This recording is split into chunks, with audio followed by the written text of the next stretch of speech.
Hello. Hi, good afternoon.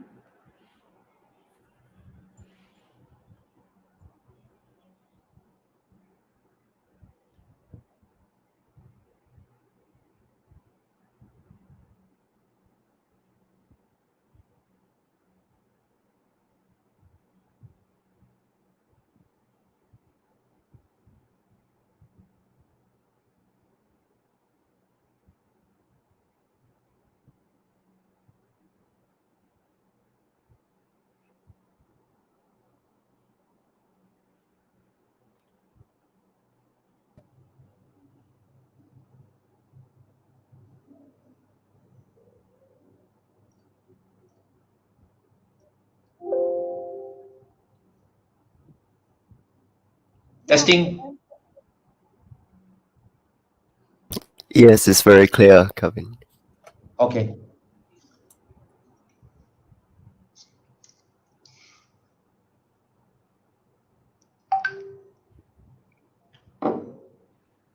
mine is So clear as I'm well, right? sorry again.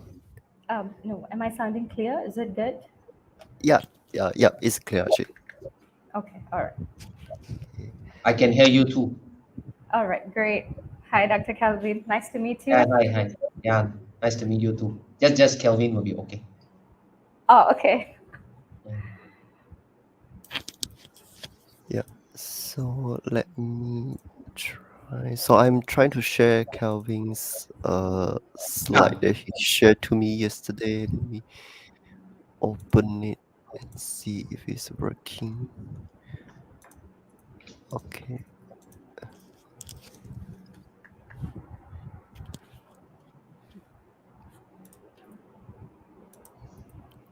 Eh.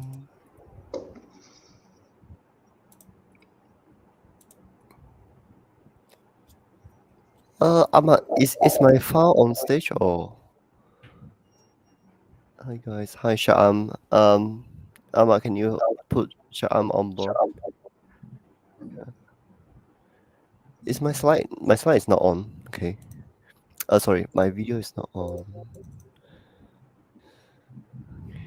Then I only can do remove from studio and then present the whole screen instead. Where is my video file? This one. Oscar, Yeah. it is only your voice. It is ultra clear. Only my voice is alright. Okay. Okay. Yeah, I can Do you? hear others, but not as clear as you do. Lah. Why? Is it because you are the host? I'm not a host actually. So my voice is Can you not hear clear. me, Okay. Dr. Calvin? Yes, I can. Yes, Is I it can clear? hear Calvin as well. Yeah. Okay. No, only Hema sounded softer. Okay. Oh, yeah. Yeah, Hema is a bit soft actually. Maybe her yeah. mic is a bit weird, but I still can hear her actually. All right, right. Okay. I just thinking, how come your voice sounded so clear? Oh, because I just put my mic next to my mouth, so yeah. Yeah, it's very yeah. Actually, I'm stop screen sharing. Let me share again. Yeah, let me try. Why is that?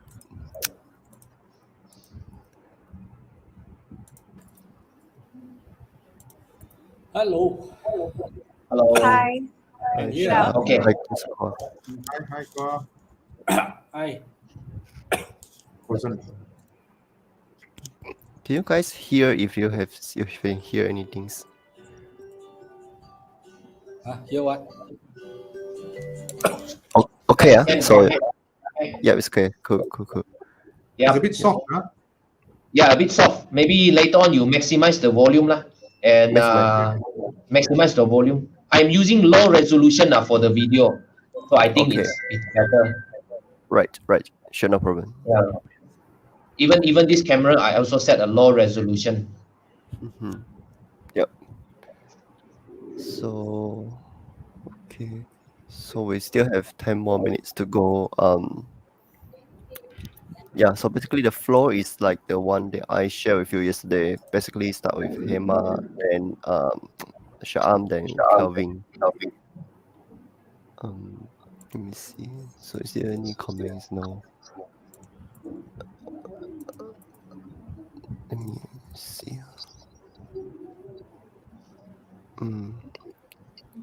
So Oscar, I already uploaded my slides. It's in the deck. So I Yep. think once Mr. Kwa invites me, I guess you will make it active, right? What's that again? So No, when you start sharing screen. Oh, yeah. So Hema, are you sharing or am I sharing? is it okay if you can share like yesterday? Yeah. Yeah. So so let me download it. Yeah, I just saw it this morning. Oh no, that's the older one. But never mind. I think I'll try it on the share screen. Let's see how that goes. Yeah. I actually don't have the drive or anything from your side. Actually, I don't know. Where does Mr. Kwa share the things? What is that? How do you guys share slides actually? Because I don't have the. Huh? There's an option to it. What is the option? Present. Anyone can present, isn't it?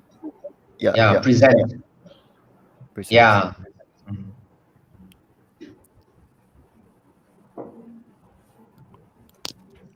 You make it to the full screen mode. It's actually on the PowerPoint file. Yeah. And I'm just trying to see. Yesterday there was another option to do this. I wasn't actually sharing my screen.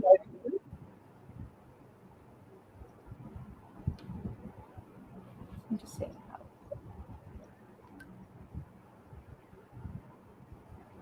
Okay, can we ask Ahmad, like, how does he make the slide option to be active?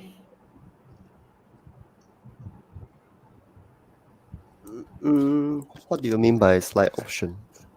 So yesterday I uploaded the deck to this studio. If you can see, Yeah. it's still there. And then I think he made it active. So I didn't have to share my screen. I was only sharing the slide from the studio StreamYard itself. Oh, okay. I think if you click the present, there's a slides, and then Yeah. add a file from your computer. Does it Yes. work? Did you see me sharing just now? No. No, none on my side. Hey. Let me try to share, Oscar. Okay. That's strange. I think it takes quite a while because just now I try to share the video. It also takes like 15 seconds plus Mm-hmm. for it to go up.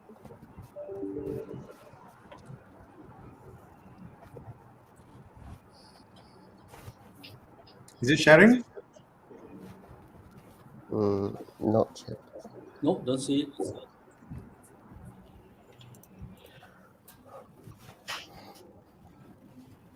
Is it? Not yet still? No. No. Oh, we have a problem.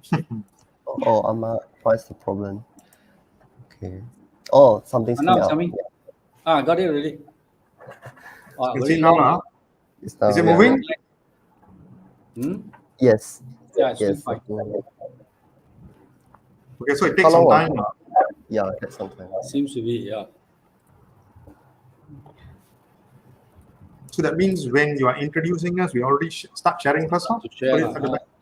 We have to share when you introduce us so that we have the screen up. You got to tell us it's up, otherwise we won't know. Somebody's going to tell us you can see our screen. So the only option is to present share screen, is it? Yeah, looks like it. I think you control yourself better lah. Yeah. Hema? Yeah, Control yourself. So you tested yours already, Hema? I'm trying. So, Mr. Kwa, I will do the introduction of all the 4 speakers together, and then I pass the floor to you. Like Okay. this, yeah. Okay, sure.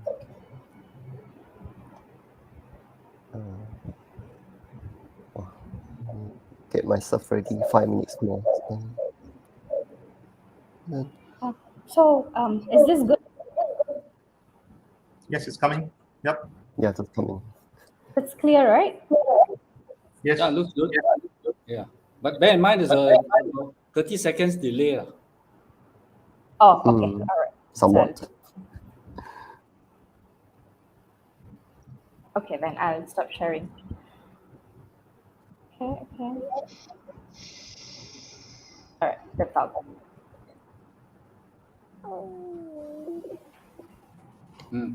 Okay.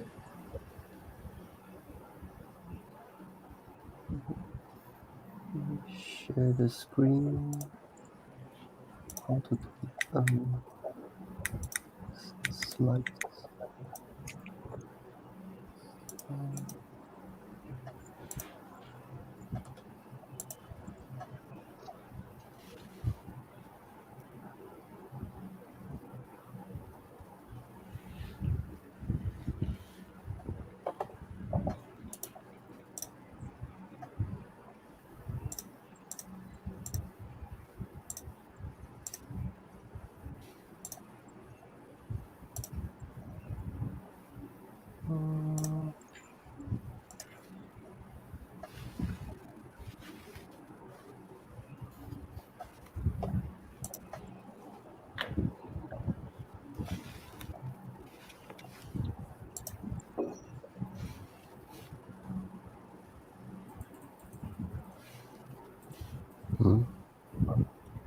Yeah, quite bad.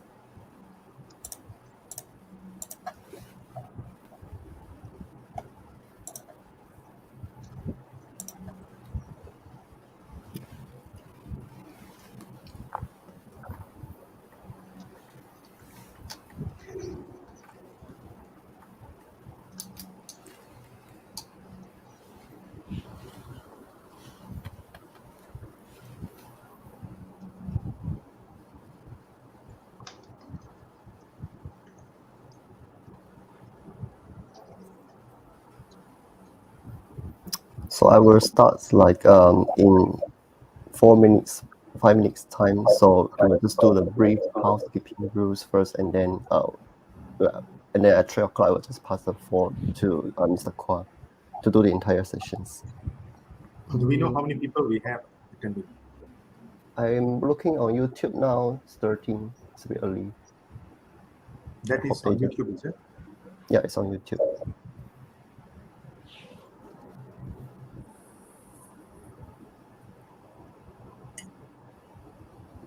Let me forward the screen.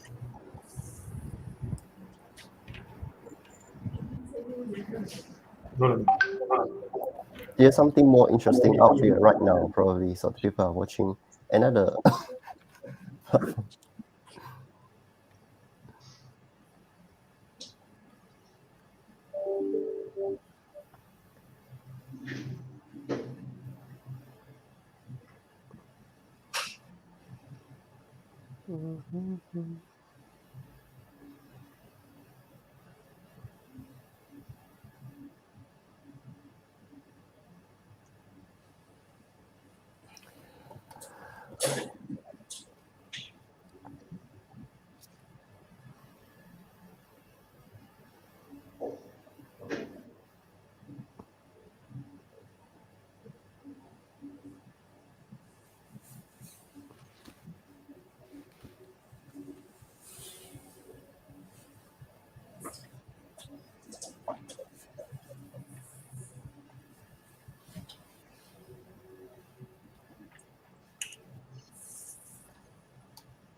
think we could start now and we could just walk through this. So, good morning, good afternoon, and good evening, everyone. Welcome to NACES POPSIG Forum titled Circular Economy, Exploring the Industry Symbiosis Within and Outside the Palm oil Industry. I'm Oscar Ding, a committee at POPSIG. Before we begin, I would like to remind that everyone online will only be able to watch the session. If you have any questions about the presented materials, please lodge your questions into the chat channel on YouTube. The response will be given by the panelists within these 1.5 hours at the very best.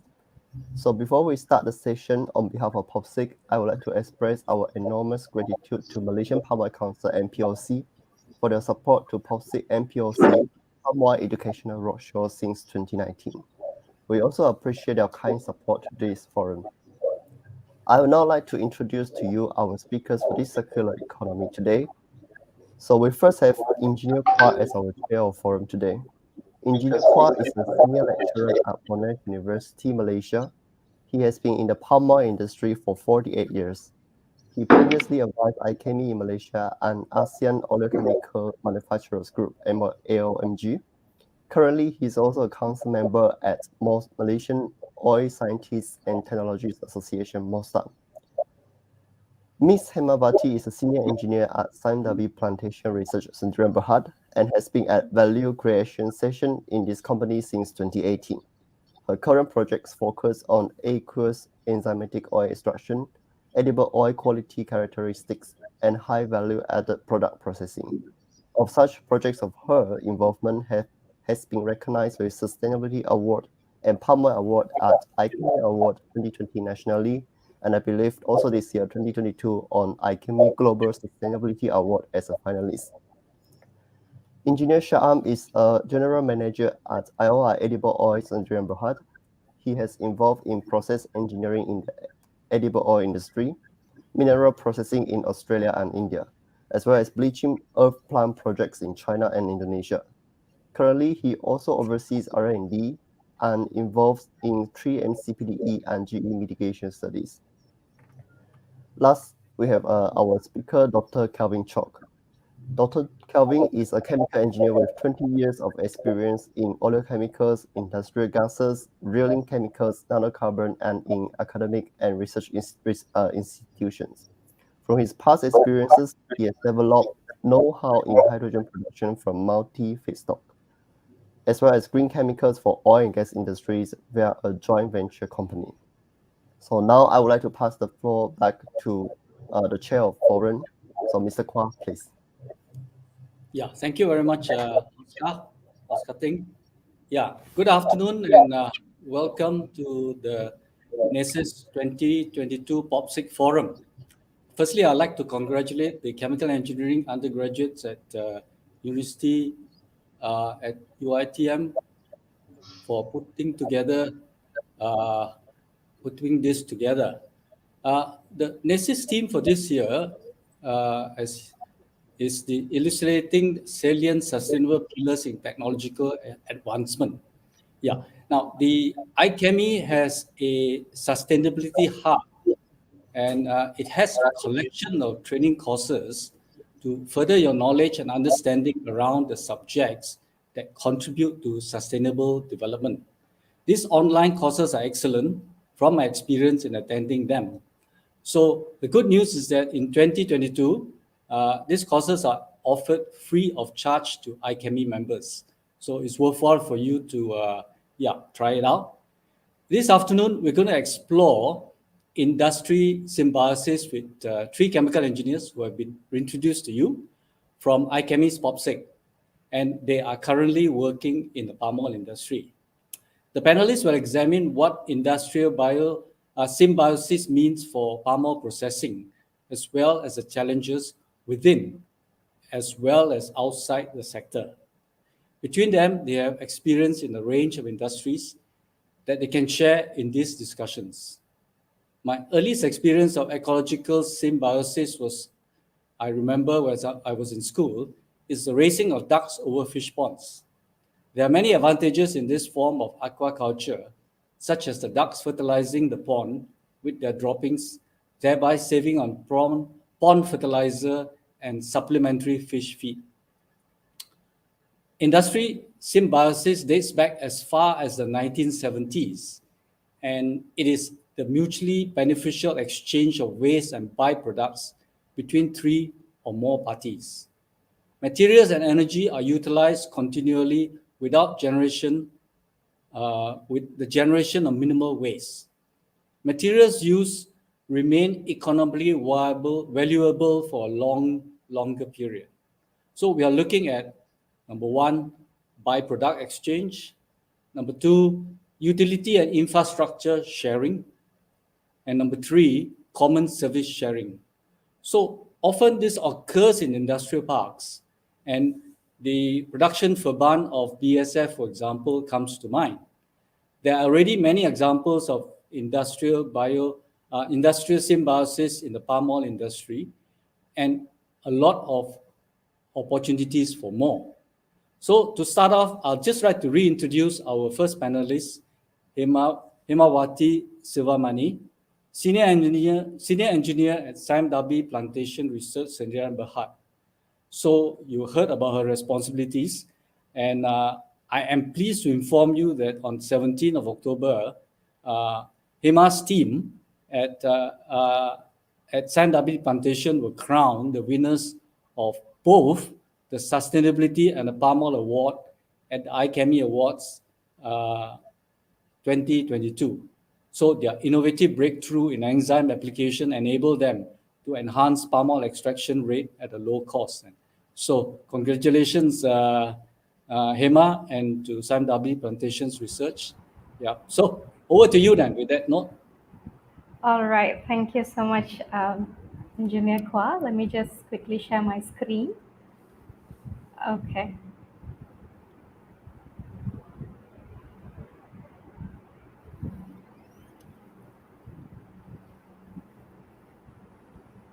Okay, so you can see my screen right now? Yes, all right. You can start. All right. So good afternoon to everyone. I'm Hemawati Silvamani. So thank you, Mr. Kwa, again for your kind introduction. Truly, it was an honor to represent the company and Malaysia at the Global IChemE Award, the recent one. Indeed, it was a great experience to witness fellow chemical engineer from globally, presenting their ideas, and it was a good experience. And today, it's truly an honor for the opportunity to be speaking along Engineer Shamalan and IR Dr.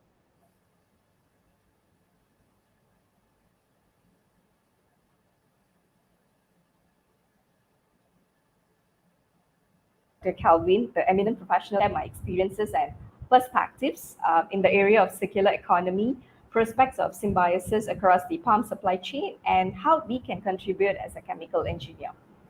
All right, so moving on, a little bit background of my company, SIMW Plantation. It's an integrated plantation company, and we are the largest producer of sustainable palm oil in the world, with nearly 2 million tons of certified sustainable palm oil from across 241 estates, which are all 100% RSPO, MSPO, and ISPO. So we have about 70 mills located in Malaysia, Indonesia, Papua, and Solomon Islands, and with 3.7 million ton per year refining capacity. We are committed to playing a leading role in shaping the sustainable future for the palm oil industry. So now, let's take a look on the palm oil production and distribution, the reason why it is important and why we are constantly around the talks of palm oil. So globally, vegetable oil consumption is expected to grow by 60% by 2050, driven by food and increase in energy intake demand. And the population growth remains the key driving force to increase the demand in palm oil in the long run, especially in Africa and Asia Pacific, due to its competitive pricing and affordability. And despite the challenges that we are facing now, right, in terms of labor shortage, rising raw material, rising fertilizer prices, negative sentiments, we certainly anticipate to remain the major vegetable oil supplier, both Malaysia and Indonesia. And to you all, So palm oil is nearly in everything you'll find in a supermarket. So touching our everyday lives from soaps to chocolates to supplements to bioenergy, biodiesel. And in 2020 alone, we accounted for 73.9 million metric tons of global consumption, right? And next, so one of the key things that we're talking about is palm oil supply chain. I'll just quickly go through what it is about. So the palm oil supply chain, in some ways, it's not different from oil and gas industry. There is a upstream, there is a midstream, and there is a downstream. So for big players like Syme, IOI, Kalki, and Gunting, we function as a fully integrated chain to ensure high quality end products. So plantation and estates, they make up the upstream, and midstream, usually the palm oil mills, KCP, kernel crushing plant, and biogas plants. And on the other side, the downstreams are for further refining our crude palm oil into RBDPO, refined bleached deodorized palm oil, stearin, specialty fats, and oleochemicals. And this includes biodiesel plants as well. So next, let's get into the topic today, right? What are the products and byproducts that are being generated in the palm oil meal processing, and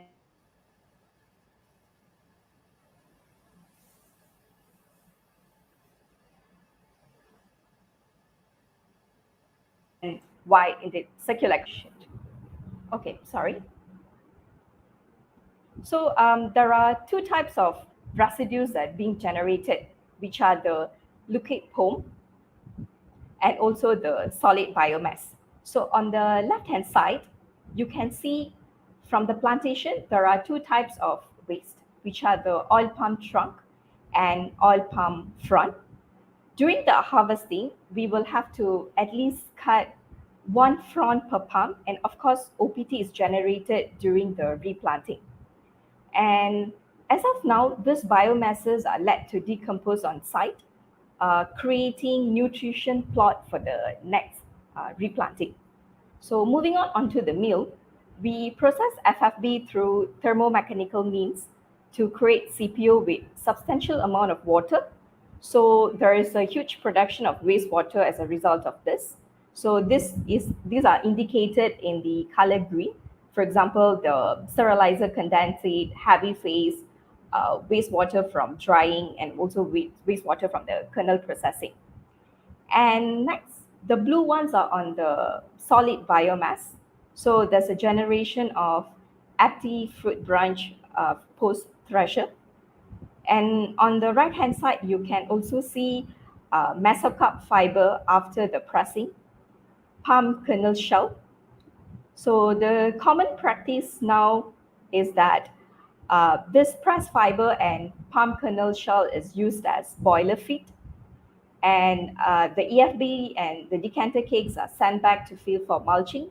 So, and pome also are treated to few levels. For example, there's a land application to be used as fertilizer option, and also to treat it to BOD 100 to NIM for water body discharge, and also as a biogas feed. Yes, we do have means of doing things in the current business, but the question is, are this enough, and are this sustainable, and are this enough to take us to the through the road net zero emission? All right. Just a quick one. So I've been telling about, yes, there are so many biomasses being generated, right? And what are the numbers that we are looking at?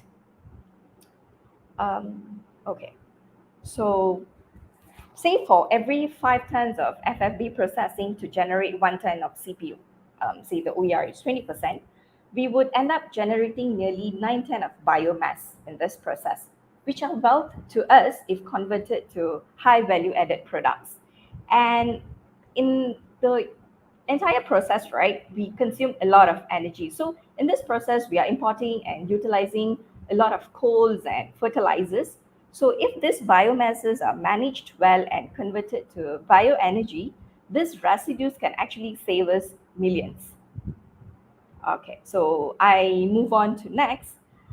There are a lot of models that can explain circular economy, But here I'm showing a very basic one for understanding. So in the past, linear economy, it was all about linear economy, the economy that adapts the model where we take raw material, we process them, and we make the end products. And at the end of it, we dispose, right? And finally discard it when it reaches the end of its cycle. And it was more of waste management, where we try to reduce and recycle this whatever types of waste that we produce.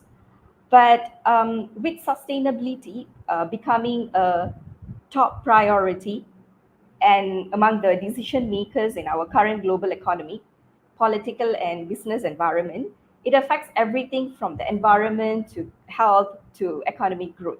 So, in order to achieve this sustainability, it is a must for us to actually shift from linearity to circular economy, which is based on designing out, which is to remove the waste and pollution. And okay, so a gist of what circular economy, what are the potential opportunities in palm oil industry, right? Focusing to the mean and also some from the fronts and trunks as well. So we focus on optimal use of biomass to higher value products. For example, bioenergy, biofertilizer, and animal feed. So this bioenergy involves usually thermochemical processes like gasification, pyrolysis, and combustion at higher temperatures, or biological means of dark or photofermentation to produce biogas, methanol, or biohydrogen even. So we can look at cogeneration or polygeneration, right, of multiple biomasses that producing. For example, co-digestion of POME with EFP to actually optimize the generation of these biomasses to full potential of the biogases. So with the existing biogas plants, we have these methanes that are purified to sort of eliminate the pollutants, and then we fed them to gas engines, having it converted to electricity, and through the feed-in tariff, we sell back to the grid. And on the other side, in say rural places, we can also supply this electricity back to the household, to the estates, where they don't have the luxury of having electricity. So that can be a good symbiosis. And recent times there has been lights on biohydrogen. So in my opinion, it is easy to produce biohydrogen because it's already being produced in our ponds, right, at a very short HRT, say for 1 day at higher temperature. But I think the challenge is how we're going to capture it, where we're going to store it safely, and the conversion of it to the electricity. So do we have cost-effective fuel cells? So on the entire chain, is it going to be an impactful investment for big companies to sort of invest in converting them to hydrogen? I think it's all coming back to the dollars and cents. And on the other side, we can see biodiesel production, right? So biodiesel is something very common in these days.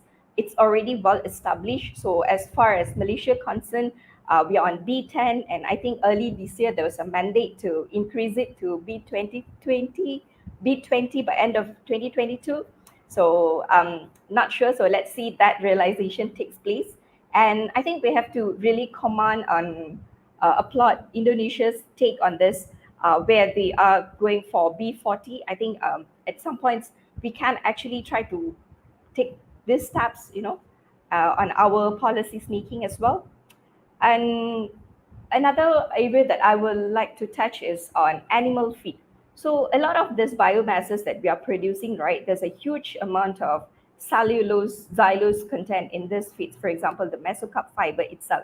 So how can we effectively convert them into these animal feeds? For example, even the palm kernel cake, the decanter cake, and also there's a new technology or a new segment that has been rising, the BSF back soldier fly farming using the uh, biomasses that we have in the palm oil meal.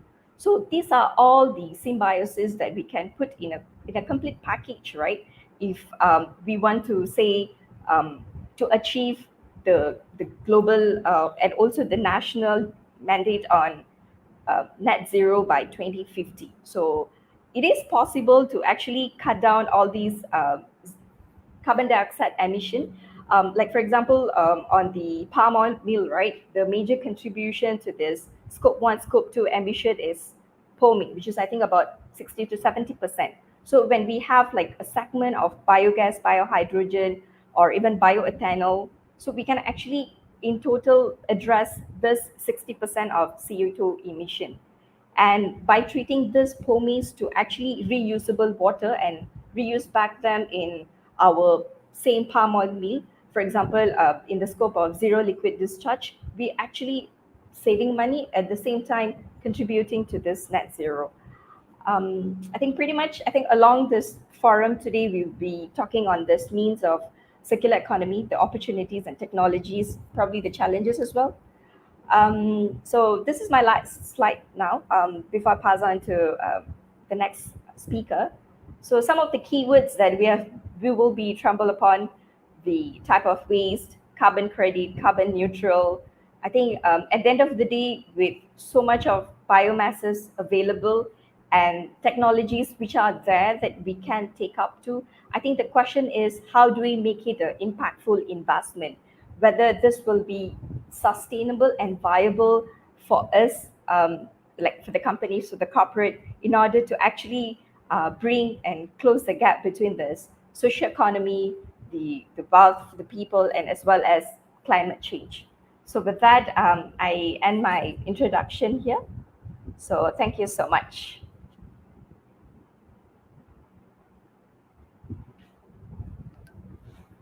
Okay, I'm not muted now.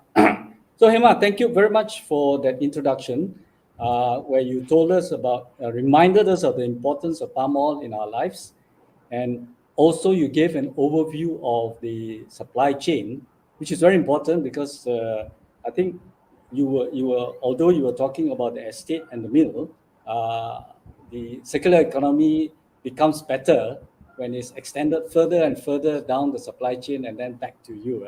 Yeah. So I think you also told us about the products from the estate and the mill. And I think there are a lot of exciting products there, not the main products, but the byproducts that are coming out from the estate and the mill that could help us get to net zero. I think not only for the palm oil industry, but maybe for the country as well. Then. So you also shared with us a lot of opportunities in the circular economy and all this very exciting prefix, bioenergy, biofertilizer, animal feed. I think they're all very, very exciting. And I think you did compare ourselves with Indonesia, especially for biodiesel. And there seems to be a gap there. And one of the things, of course, we might be discussing is how do we not only catch up, but fill that gap as well then. So thanks very much for that very interesting start, so that now we are all prepared to go on to the second speaker, who is Engineer Syam Laksamanan, who is General Manager of IOI Edible Oils. And in his current role, what is very interesting, he manages an integrated palm oil refining complex. So it's more than refining in itself then. But before I hand over to him, I'd just like to add that IOI Edible Oil in Sandakan has actually won a palm oil award. Yeah, and this is for how he has been able to save energy. And I really love his their work there, because he used a tiny heat exchanger, and yet he saves so much money. Then that is fantastic. Then maybe he'll tell you a little bit more about that in a while. But certainly we've got another IChemE Palm Oil Award winner here. Then, so with that, Engineer Syam, I hand it over to you. Can you see my slides? Not yet.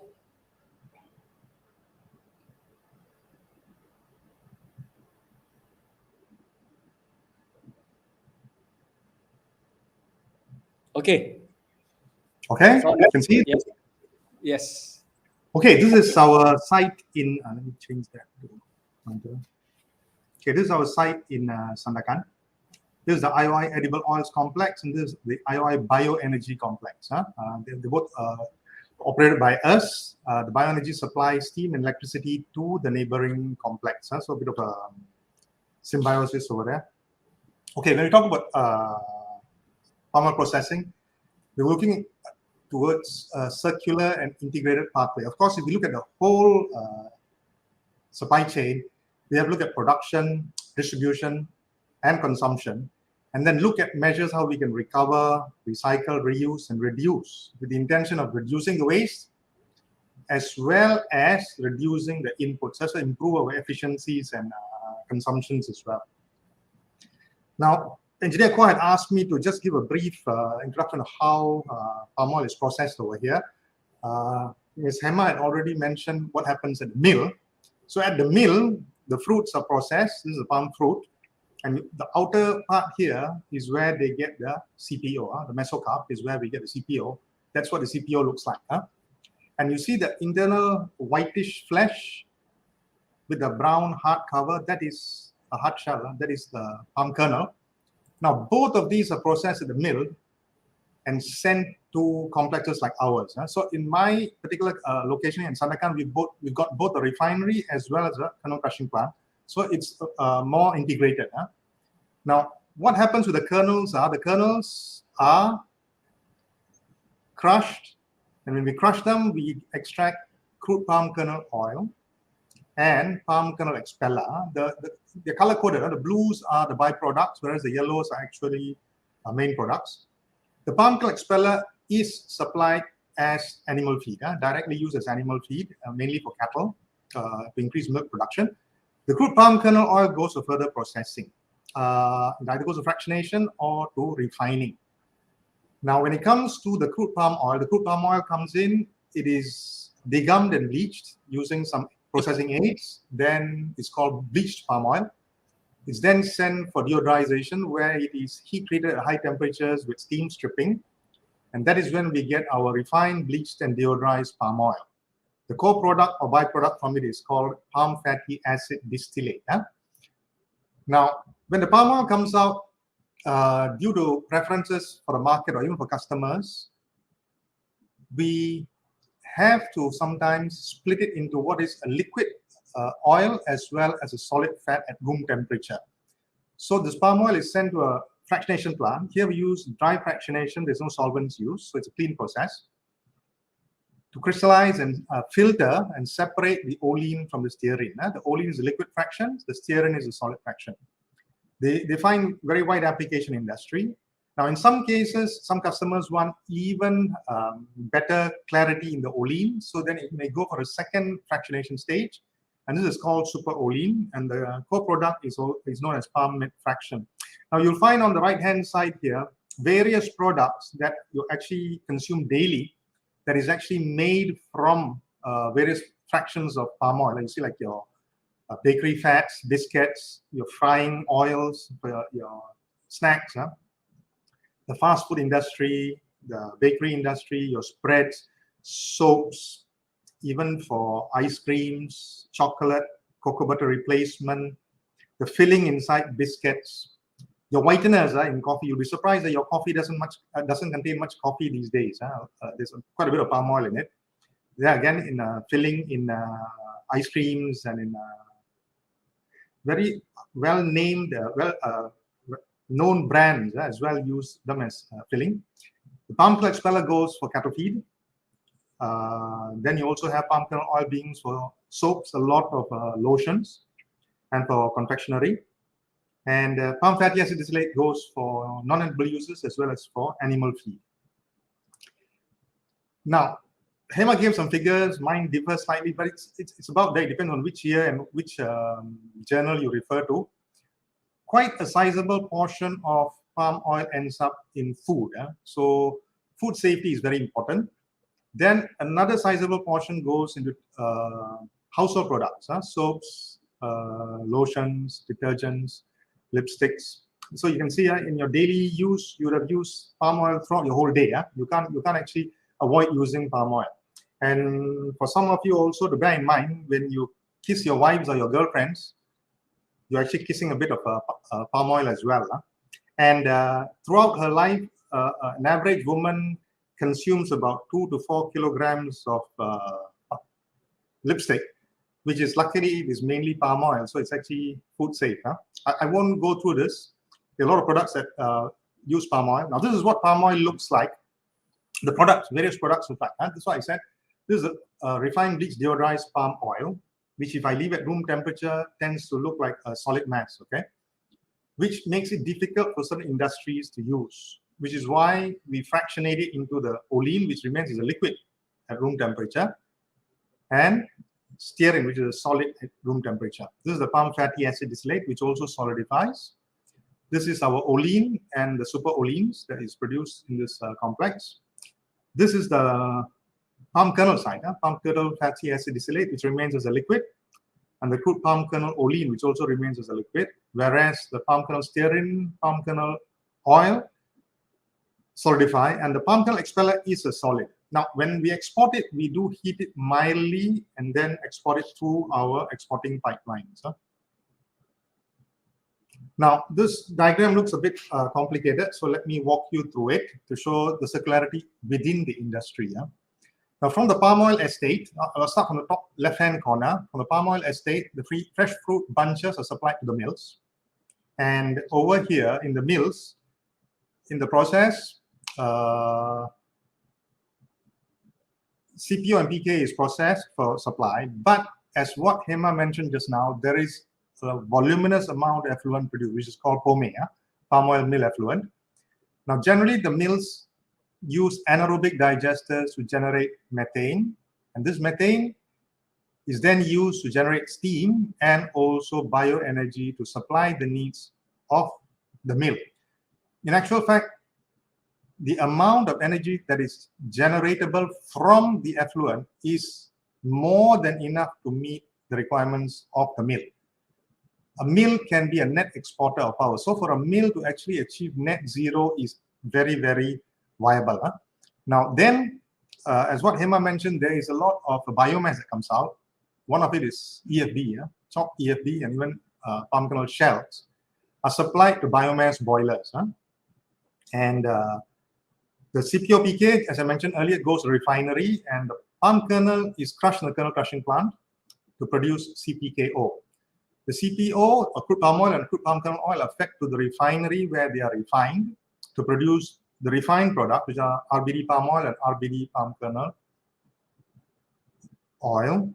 And this entire steam and bioenergy supplied to run this refinery can be supplied by the biomass plant. In our case, we take all this biomass that we can get from local mills, and we use it to generate both steam and power to supply the entire needs of this complex. So it's actually green, very green.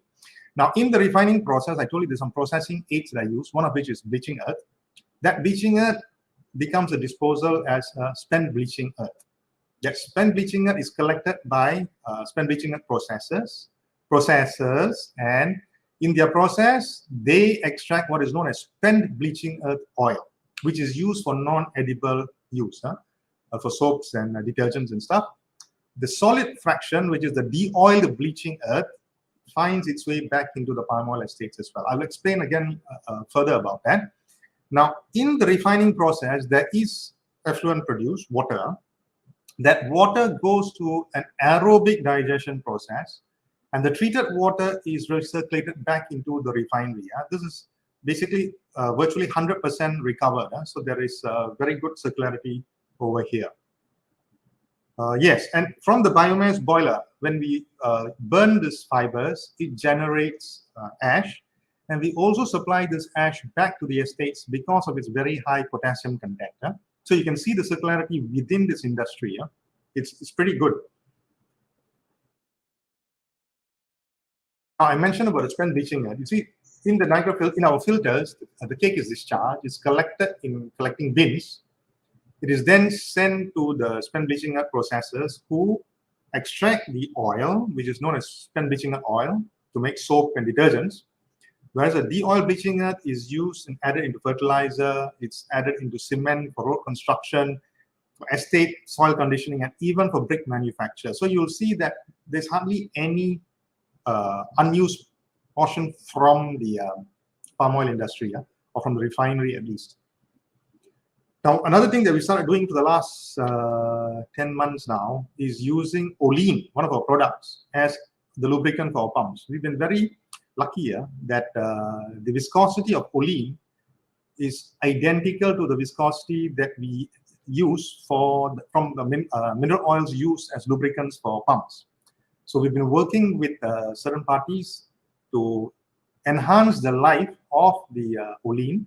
So we've been adding antioxidant stabilizers into the olein, and we've actually been running them very successfully for the last 10 months. And the performance is actually better than the so-called food-grade lubricants. I'm proud to say that actually olein with a few additives can do the job. It's basically 95% or more olein. Jaquan mentioned about this. Yes, our palm kernel expeller is used for feed for cattle, and it increases the milk production of the cattle. So, and then we get more milk from the cows as well, from the cattle. And palm fatty acid distillate is also supplied mainly to feed for cattle. It's mixed into the feed because it provides some necessary nutrients for dairy cows. About previously, we used to dump our used filter plates. This comes from our filter press. Remember, I said we do filtration of the palm oil to separate the olein and stearin. Now, these filter plates, once they become damaged, we used to dispose them in the municipal landfill with the permission of Customs Department, of course. And 8 years ago, we decided we're not going to do this anymore. And we started actively looking for people who could recycle and reuse these plastics. And we are happy to report that we've managed to find a party who is willing to take it and pay for it, pay for the freight and pay for the plastic as well on a certain ringgit per kilogram basis. They regrind it and produce lower grade plastic material that don't have such high technical demands. So it is another way that we are contributing to circularity in the industry. We've also started a few years ago separating our waste, and the plastics are sent back to reprocessors in order to produce or at least recycle the plastics. And also, many years ago, we stopped the use of polystyrene and such containers in our factory. 1.5 years ago, I read this article in the Forbes magazine. I was so impressed seeing that, whiskey waste was being used by Glenfiddich to deliver its products to its customers around England. I was thinking, wow, that's really great. And I was thinking, hey, actually, palm oil has the potential to do the same with its pomade. And silly me, I didn't realize that it's already being done in Sabah at a remote location in Kunak. We already have this company delivering its crude palm oil and its palm kernel. This is a trailer and this is a tanker. And you'll see this fixture at the back of the cabin is actually the storage for the compressed gas, methane, that is produced from their own mills. And when we spoke to them, they said it's fantastic. They've never had to look back at using diesel again. It's a very, very successful operation for them. Now, I thought I would leave you with this, which is the challenges facing the palm oil industry. It's already mentioned about sustainability. We've got trans fatty acid, 3-MCPD and G, and mineral oil content in palm oil. And if you look at the right-hand side here, when we talk about sustainability, you'll see that palm oil occupies only 6% of the total land use for vegetable oils, but it produces 36% of all oil produced. If you look at the next best oil, which is 26% of global production, soybean, it occupies a whopping 40% of the land, right? More than 6 times more than the land used by palm oil. And just imagine if somebody were to say you've got to stop producing palm oil, the amount of land that you would have to actually clear in order to replace that production of palm oil is unimaginable. Can you imagine the amount of damage to the whole ecosystem and to natural forests if we were to do that?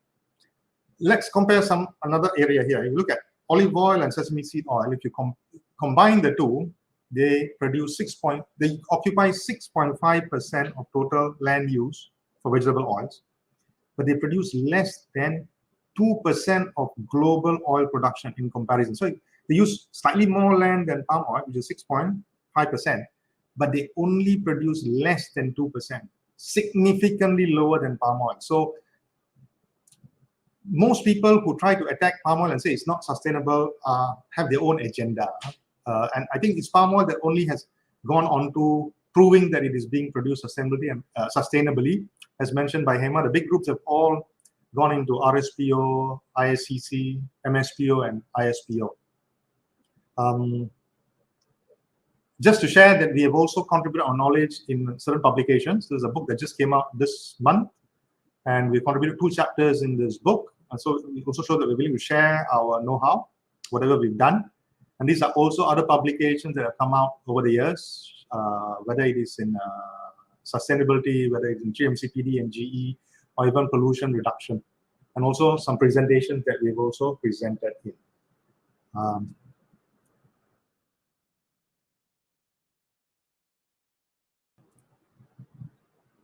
Okay, that brings me to the end of my presentation.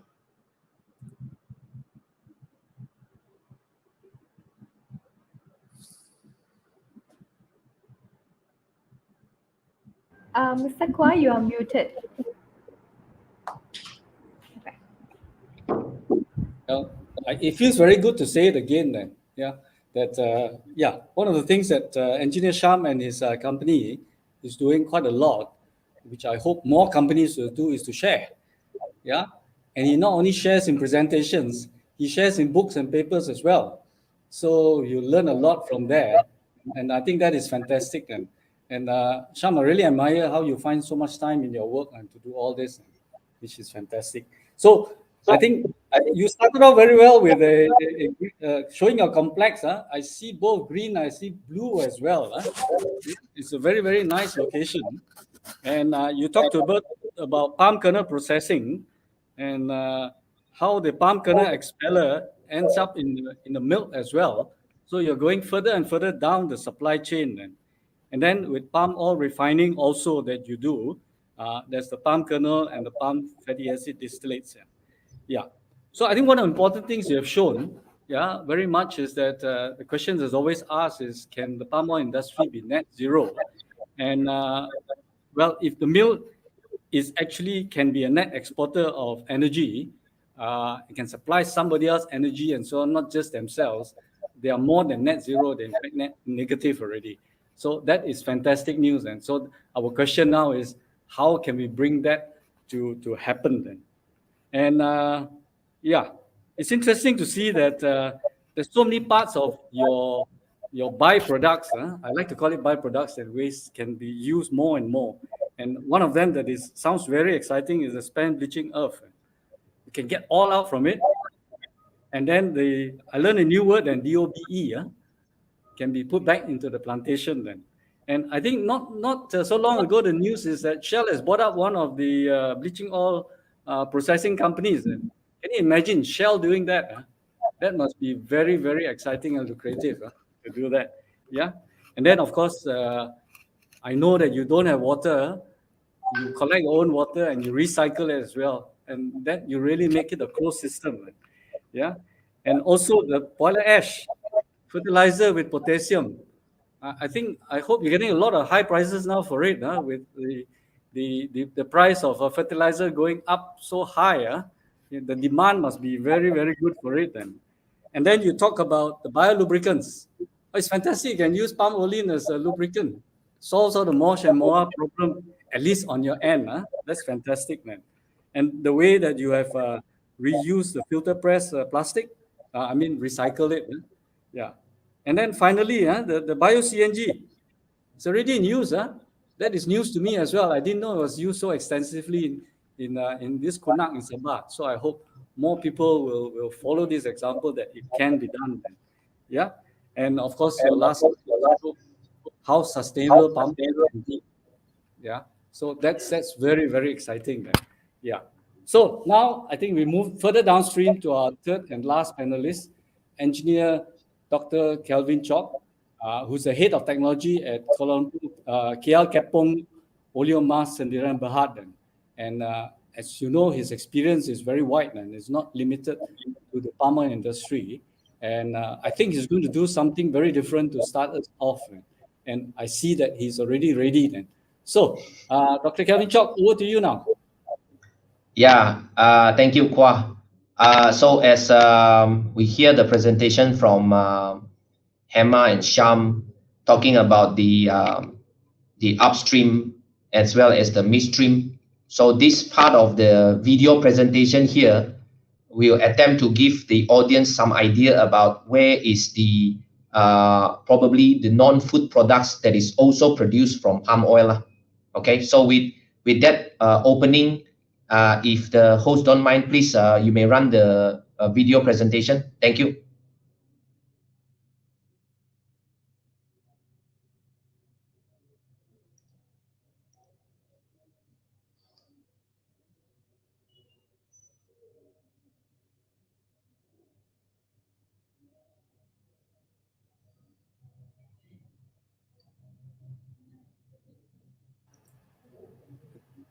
I think there's no sound, huh?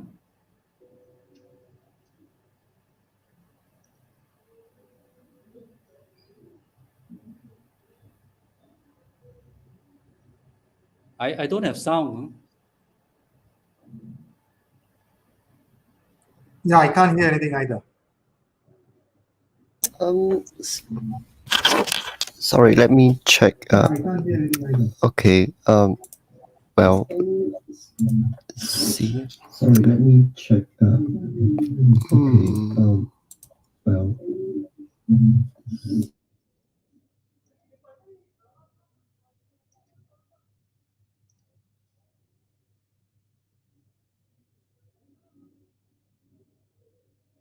Okay, I think I should first upload it onto the video file first. Sorry, give me a second. Okay, I think I should first download it onto this one.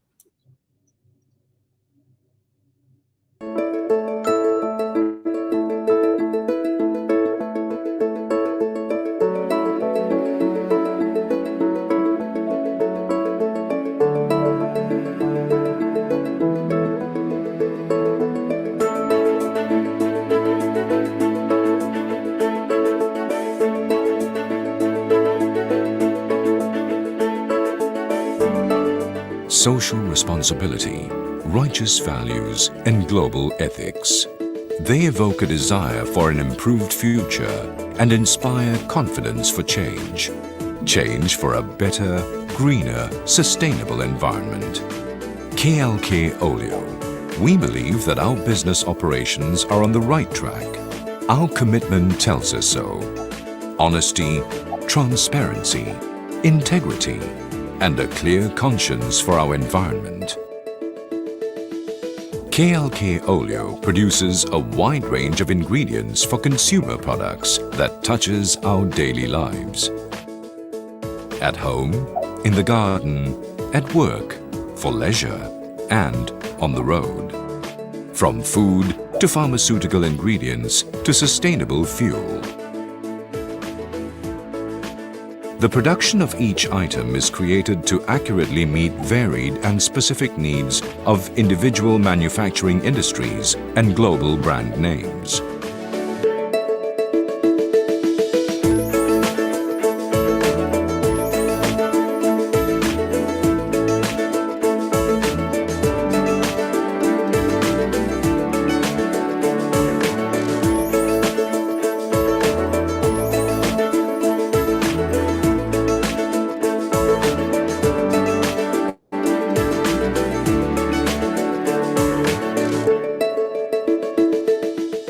With a vast number of consumers in the world using large amounts of resources, there are deep concerns for the environment and the impact from the waste of mass production during and after use. With stringent compliance to sustainable requirements throughout KLK Oleo's production and manufacturing processes, we can safely say that our practice is kind, gentle, and friendly to Mother Nature. We will continuously strive to use sustainable materials and adopt processes that do not compromise the ability of future generations to meet their own needs.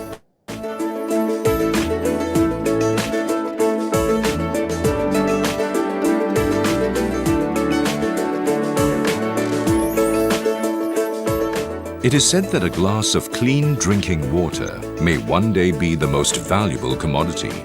At KLK Oleo, we take raw materials and sustainability seriously, finding an equilibrium with nature. KLK Oleo practices high-quality standards of production that are recognized and certified by international regulatory bodies. It has also met the requirements of the Roundtable on Sustainable Palm Oils RSPO's Supply Chain Certification SCC systems. KLK Oleo is an integral part of Kuala Lumpur Kapong Berhad KLK, a reputable international plantation group listed on the Kuala Lumpur Stock Exchange, Bursa, Malaysia.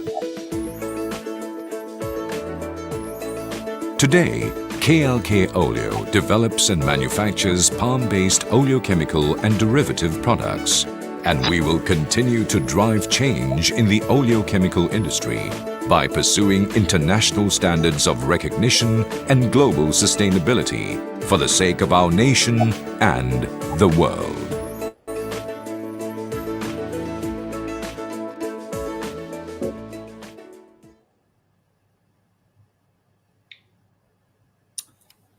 Yes. Dr. Calvin, thank you very much for the video. Would you like to say anything, add something to it? Well, I think to the audience who are seeing the oleochemical or knowing the oleochemical the first time, it's actually a very a big manufacturing site, very integrated, where the one product from one plant will then becomes a feed to another plant. So essentially, it's like what I call, at least to my side, is like a chemical engineering playground, right? It's so big, and you got so many processes at one place. You know, you play around with the molecules, you rebond, you break them, you combine again, and then there's a lot of the application of chemical engineering knowledges in terms of chemical reaction, heat integration, as well as the use of simulation. So yeah, so that's, I think, the gist, because I understand that quite a big majority of the participants here are actually students. So I think there are some questions there. Later on, I will take up the question related to how is it that we contribute to the circular economy. Thanks, Kwa. Yeah, okay. Thanks very much then. I think as you said, the video does show us how much palm oleochemicals are in our lives, and it's not obvious. Yeah, unlike what you see on the supermarket shelves, it's the things you use every day. You didn't realize there was some palm oil inside there. Then I think that will, I hope for many people, an eye opener. And I think the thing about oleochemicals is that the amount that's being used in most cases is not a lot. It's very, very tiny amounts. But what it does mean is that means it is even more extensively used than a lot of other products. Yeah. For example, like food, cooking oil, is almost 100% palm oil, and that's it. Yeah. But when you take up an item, you didn't know that it's in 1% or less than 1% or around those figures. So you can imagine how much is extended. So the spread of palm oil and its effects is really, really fantastic. Okay, so thanks very much to all the panelists and your introduction. There are a lot of questions coming up. A lot of them is on circular economy. But just before we go into that, then I was just wondering, because one of the questions there that has come up, and maybe we can take that on. The thing I think about, we're talking about the industry symbiosis. Today, this morning, actually, I was actually one of the judges for a design project presentation at Monash. And one of them was going to set up their plant at PIC. And that is, of course, the Petronas Integrated Complex in Pengerang Integrated Complex.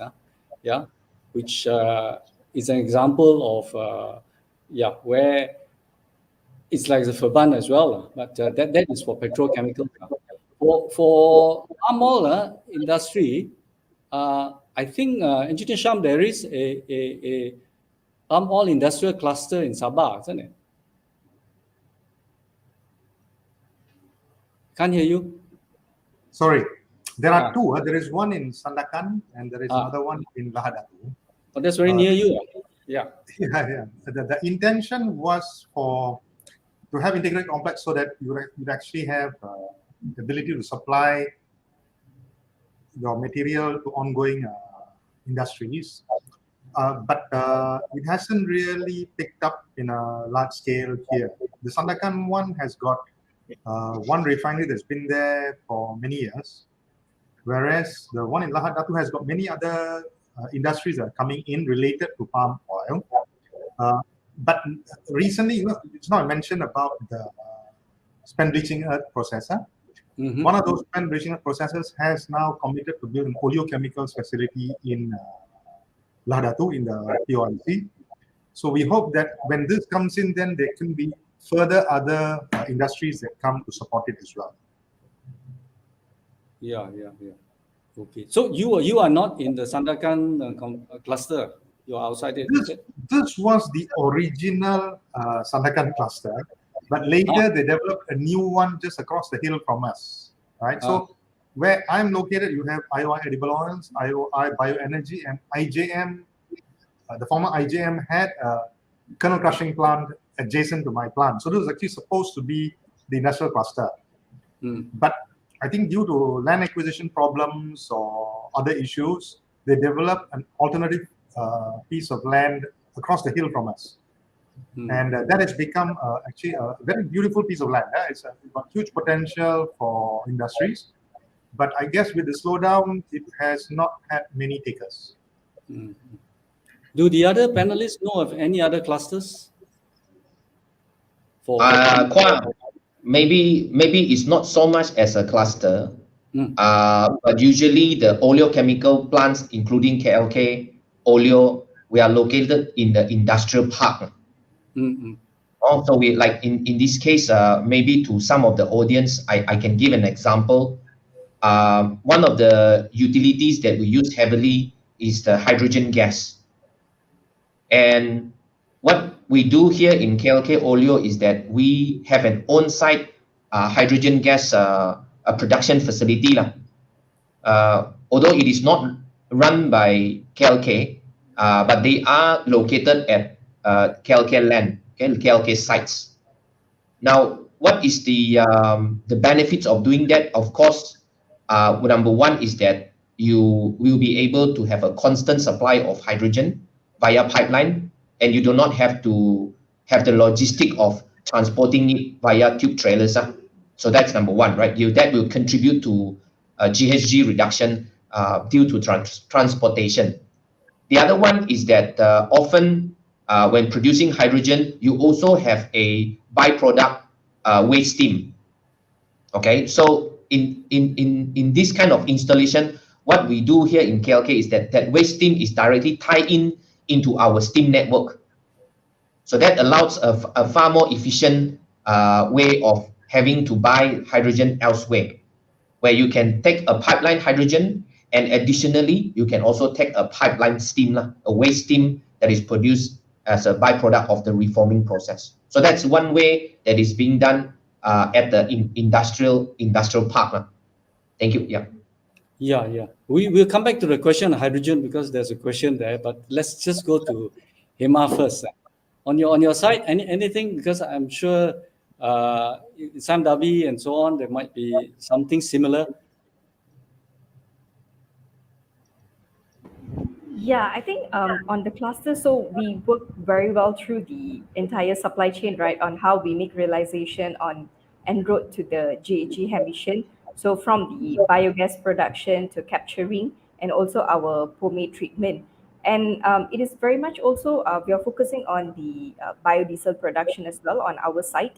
So converting all these sludge oils, waste oils that we have to produce if let's say there's high FFE. So I think in terms of clusters, there's like a symbiosis happening. We are trying to practice this as much to all the pledges that we have met. So yeah, it's in place. I think one of the things that when we talk about clusters is we're talking about geographic proximity, yeah, Yeah. so that you can have the resource reuse and recycling. I think in our industry we have our plantations and mills all over the country, or almost all over the country, whenever there is the land and so on. But I think for reasons of exporting, our refineries, oleochemicals, and biodiesel plants are usually, not always, located near ports. And so, is this a barrier to this industry symbiosis? No, I don't think this can be a barrier. In fact, like if we look at how the palm oil mills are and the refineries are, right? So it's more of a centralized kind of a processing. I think we can actually practice similar thing for, say, of composting, right? If you have like a cluster of mills nearby, so we can sort of collect the bunches from these mills and run a centralized sort of composting plant and later further processes down, just like how refineries act. I think that similar thing happens for biodiesel as well. So for us, SunW, we have one biodiesel plant in the Carry Island. So that caters for the entire biodiesel production for our peninsula, where it be taking resources from the north to the south. So I think probably when we are running centralized systems, it's more cost effective. So probably a slight increase in terms of logistic of these resources moving around, but running it around, I think it's more cost effective when we have a centralized system. Yeah. So it is not a barrier, but obviously, if it's closer, it's better. Yeah. So that shouldn't stop people from doing Yeah. it. Yeah. Any comments from Sham? I think and Dr. Kelvin?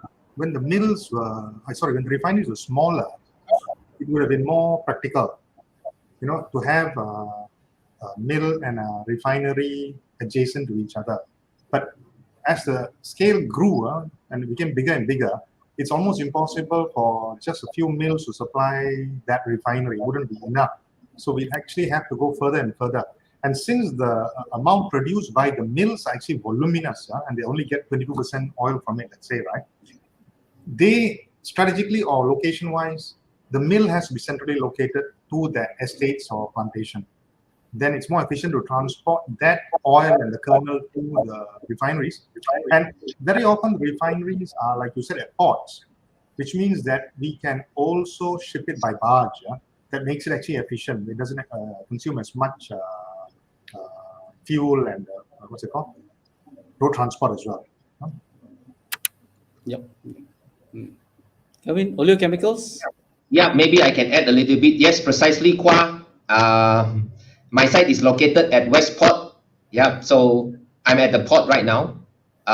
So to the question whether this is an obstacle for circular economy, I would say that the circular economy does not imply that it has to be local, right? I don't think it implies that, right? I think circular economy means an economy in which that the material get reused at the highest possibility, and there is a value in using that material, which is the economy part. Now, the fact that many of the palm oil industry located at the port actually do provide an advantage on exporting certain material, okay, in the circular economy format. For example, we do export our residue, okay, maybe Sham and Hema, that is on the mid and upstream. Some biomass, particularly PKS, is very sought after by the Japanese and the Korean. Okay, so anyhow, those material would go to a port and get exported, okay, to a power plant where there is more values to bring this to those countries than to be utilized in Malaysia. Okay, nevertheless, there are also solutions where we apply circular economy within the vicinity or within in our case, within the Klang Valley region. Okay, that's our local customers, where they also buy some of the some of the byproducts that we have and make use of into other application. So to your question, I think circular economy has to be a combination of within the country and outside the country, especially for country like Malaysia. We do not have the market size as big as probably like China or India. Yeah. It's interesting you mentioned the palm kernel shells exported all the way to Japan. Correct. And it's still worthwhile for them to use it. Oh, I think it is a very highly sought after biomass. I'm sure IOI Symbiosis will be well aware of that. So basically, in many of the power plant, if they are using solid fuel, coal predominantly, then palm kernel shell will be a very ideal mixture with the coal, right? So it allows them to reduce their GHG footprint by burning PKS, for example. They are also a company that takes EFB and makes into EFB pellet, again exporting to this nation. I think what you may see changes come maybe in the 5 to 10 years later. I see there's question in the chat talking about carbon trading. What you may see things change is that when there is a price to CO2, okay, and that price is attractive enough, say in the region of 50 ringgit per metric ton of CO2, if it comes to that, then I would say that the palm oil industry may no longer be interested to export it to Korea or Japan. Instead, there will be demand locally, and probably there will also be demand to be utilized not so much in the upstream, but by the members in the downstream. Okay, so that hasn't really come yet because the way that the biomass get priced, it's not that attractive to do that in Malaysia. Okay, but still it is a form of circular economy. Yeah. I think that is a place to watch. Yeah. Yes. While we were earlier talking about hydrogen, I can now go on and get some questions in from the audience. Yeah. So there is a question on hydrogen. Malaysia seems keen on embracing the hydrogen economy, but biohydrogen was never considered as compared to other green hydrogen derived from solar or hydro. Yeah, any comments on that then? Because I think there's been some research on biohydrogen from biomass. Yeah, and Dr. Kevin, you were in the hydrogen business once, isn't it? Yeah. Actually, I have been and continue be in the hydrogen business. I am still looking forward for it to become the primary fuel and transportation fuel. Until then, what I can do is to apply the hydrogen in greener process like in KLK. So we are major user for hydrogen in producing other oleochemical products. So to that question about biohydrogen, okay, it's a very complex question to answer.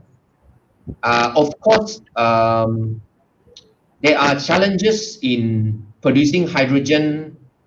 In this case, I would assume that when we say biohydrogen, I would assume that it's utilizing palm oil biomass. Okay, there are many routes. You can use biomass, go through gasification, for example. You can take biogas and goes to reforming, for example. Okay, and in fact, you can probably even do pyrolysis, for example, right? So there are many routes to produce hydrogen in the palm oil industry. So why is it that you could see, and this is my interpretation, why is it that you could see that the use of solar via electrolysis to hydrogen is like the standard today? Why do you see that? Okay, primarily it's because it is a proven process. It's a proven process in a large scale, right? It's very easy to deploy solar panel with electrolysis to produce hydrogen. It's very easy, and hence governments is embracing this as a main solution instead of trying to do a processing method. That is the the most simplest way I could imagine, why is it that today almost in all nations talking about green hydrogen, they are predominantly talking about solar, wind, or hydro, and then through electrolysis to produce hydrogen, because it is proven, and then it's large scale. It can go very large scale, but there's one shortcoming in that method, is that it remains to be one of the most expensive way to produce hydrogen. Okay, it remains to be that. So where then the palm oil industry in particular, I think the palm oil industry has been closely following the possibility to generate hydrogen from it. For one is that I obtained my PhD doing this particular research, okay, funded by MPOB, MOSTI, and then later on by Shell. So specifically, so that was like in 2005, right? So the industry is looking closely in doing that, okay? Obviously, you could see that currently it is still very much dependent on what is the volume that the market can take from this and at what price point. So it's still going around that, and it hasn't come a point where it allows it to be feasible. Instead, the palm oil industry is focusing a lot more in biodiesel. Okay, a lot more in biodiesel, because it is much more established in the palm oil industry, much more readily switch over as a transportation fuel. Okay, that is one. But lately, I know the question is hydrogen, but we go hydrogen is like the end game, right? You go to hydrogen like it's an end game. But to go to hydrogen, you have to have a lot of milestone. Okay, so we started with biodiesel, and we talk about moving 10%, 20%, and so forth numbers. Indonesia 40%, but they start to have this progression to go into this hydrogenated vegetable oil (HVO), which is then applied to jet fuel. Okay, so the palm oil industry is very very careful, and you mentioned a while ago, Kwa and Sham noted, is the Shell bought over eco oil, okay, which is taking waste oil and then supply it to a hydro deoxygenation company and convert that into this jet fuel or HVO. So the industry is moving in this way from biodiesel, which is an oxygenated fuel, to a HVO, which is a hydro deoxygenated fuel. Okay, it's still a fuel, better with a better economics, and then eventually it will go to glycerin. Hydrogen. Okay, it will go to hydrogen. So it's going to be this kind of evolution in my mind. It's going to be this kind of evolution. It will not jump right away to hydrogen, unfortunately. Yep. Okay, thanks for the clarification. Anybody else want to add? Yeah, No? I think just Emma? a bit on the hydrogen, right? So like what Dr. Calvin just mentioned, so when we take a look at the academic research, right, using palm biomass, there's a lot of potentials to it, like in terms of the yield, the production rate. It's just that the gap is how we're going to scale up to actual palm oil meal production site. So is it when we produce that much of hydrogen, where is the uptake next? So where are we going to use this hydrogen later? So is it sufficient enough to power up the palm oil mill? Maybe not. So there comes in like the biogas. So like if we have like the segments planned ahead, right? Whether it's going to be direct use of this hydrogen that we produce into processes like oleochemicals, or if we're going to use, say for example, fuel cells to convert it into electricity and later use it for our, mechanization vehicles. I think that could be more viable in terms of to make it more impactful in terms of hydrogen. But in terms of the technology itself, I think it's available, but we need to make it scalable, to expandable to a very economical value.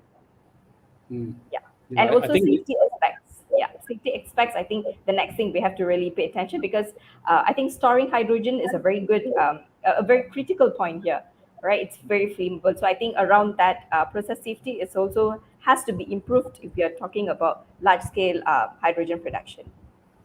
Yeah. Are you worried that all our cars going to be run on hydrogen?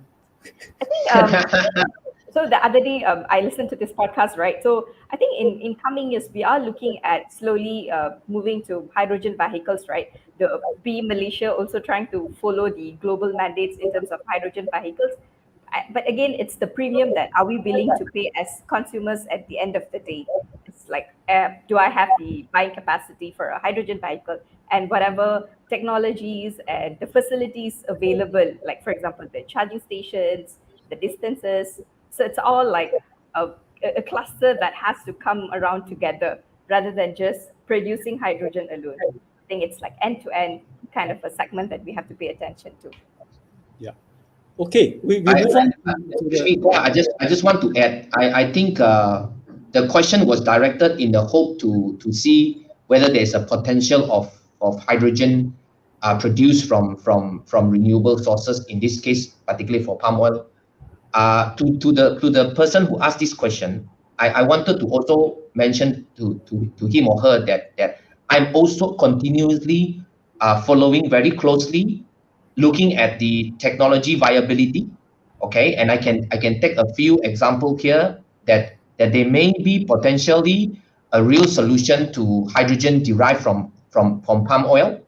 One of them is from glycerin.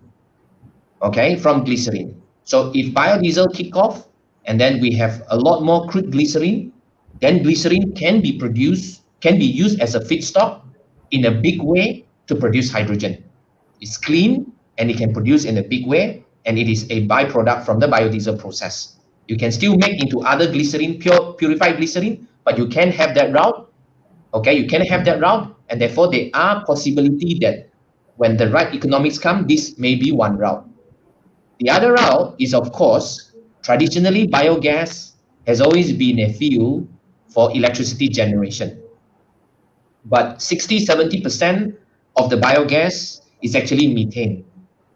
Okay, so if that methane can undergo, for example, cracking or into reforming, then hydrogen can be produced and be injected to the pipeline, into the natural gas pipeline. Then you got the hydrogen-rich natural gas. You can also do that.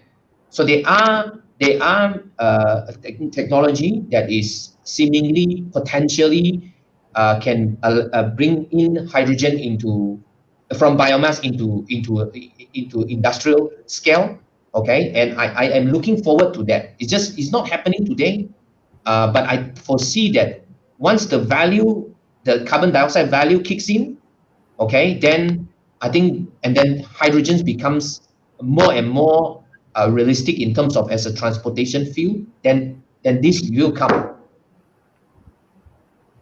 Yeah. Thank you. Okay, thank you for clarification. Yeah, I hope that really answers the question. Yeah, there are a lot of questions coming out about circular economy that is very attractive. It should be very attractive in economic and environmental aspects, but it's still on a very limited scale in Malaysia. And so, what is the hindrance in your opinion? Yeah, and I think added on to that question by the same person also is that when Malaysia is committed to its target of becoming carbon neutral, what is the role that can be played by the palm oil industry in this direction, and can the circular economy actually achieve that? Yeah.